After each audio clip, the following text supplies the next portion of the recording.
Greetings and salutations. My name is Tiedra, and I'm the visionary of King's Kid, where we educate individuals on how God creates, covers, carries, and crowns us in personal, professional, and mentor mentee development. We are experiencing a lot of conversations around going back to normal. We've had this coronavirus for about a year now. I'm in Texas, and in Texas, we have experienced this huge storm where nobody really expected it to be this bad.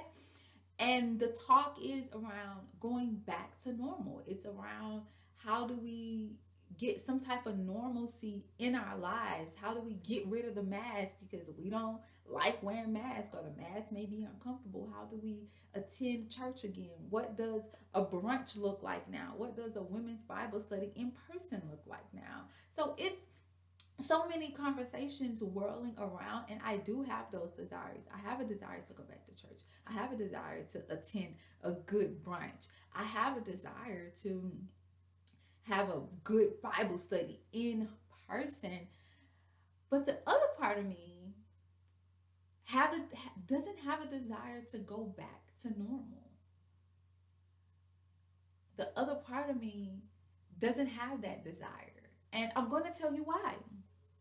Now that I've lived through 2020 and into 2021, and I'm thankful to God for that, I experienced God in different ways.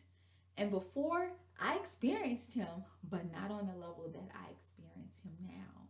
And I want to continue to dive deeper into that. I want to continue to know Jesus and experience Jesus and all that He is. Jesus is not limited to one attribute, He's not limited to one space or place. It's so much to learn about Jesus, and I'm just now getting to the point to where I'm experiencing Him in deeper ways, and I don't want that to stop. The other reason why I don't want to go back to normal, or at least my normal before 2020, is I have a higher sense of pause. I'm one that's active in a lot of things. I love to attend things. I love to learn. I love to grow. And I'm always going.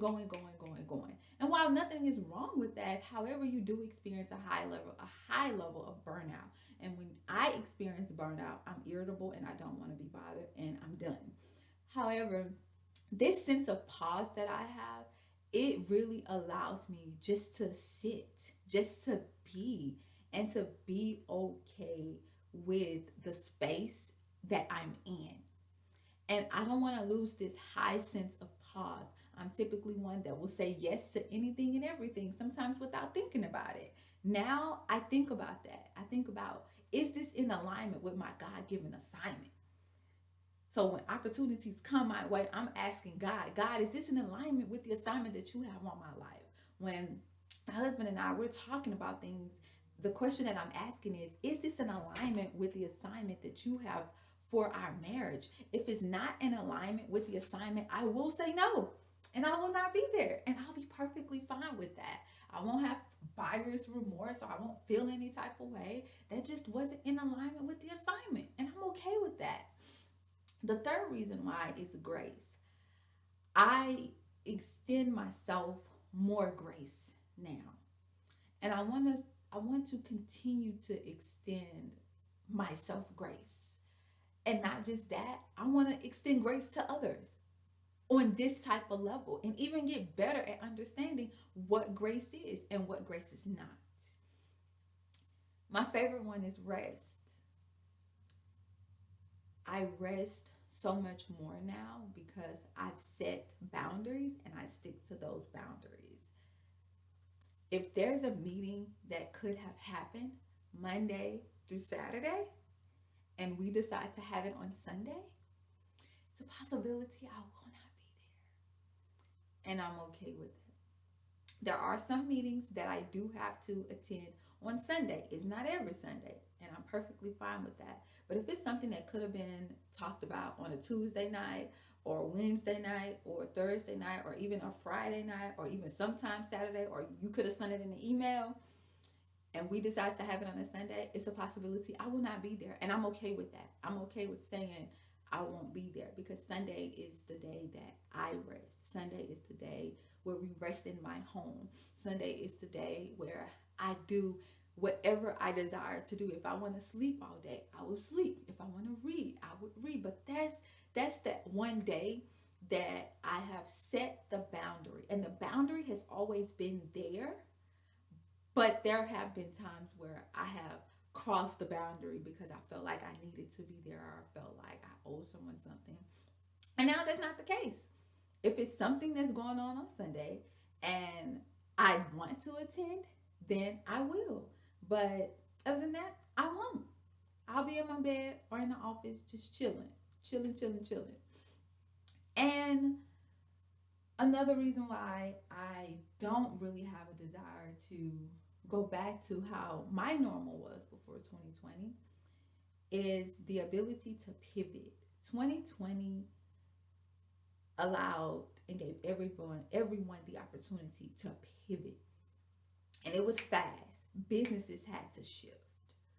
Organizations had to shift. Nonprofits had to shift. Schools had to shift. Everybody had to shift how they do business. And one thing I consistently told myself and told some of my friends, organizations may have had to shift how they do business. Organizations may have had to shut their doors, but God is still in the business of blessing his people. This didn't stop God from blessing his children. This didn't stop God children from birthing visions and birthing things that he had called them to do. So in that, I want to be able to pivot and pivot with peace when God tells me to. And during the year of 2020, there was a lot of pivots for me. I was pivoting careers. On top of pivoting careers, I was pivoting from a courtship and engagement to a marriage.